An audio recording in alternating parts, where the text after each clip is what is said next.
Hi everyone, in front of me I've got ZTE Blade A54 and let me share with you how to activate automatic system updates on this device.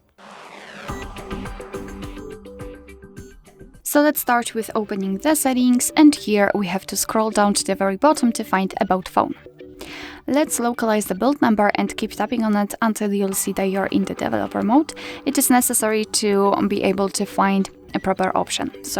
And if you want to learn more about the developer options, I highly recommend to check our tutorial. So now we can go back to the general settings and enter the system and tap on the developer options. They should appear at the bottom of the list.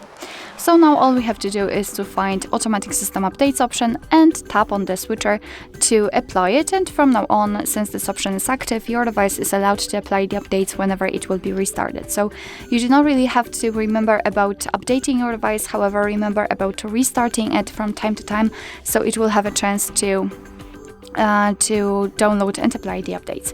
Of course, you can turn this option off just by tapping on the switcher again.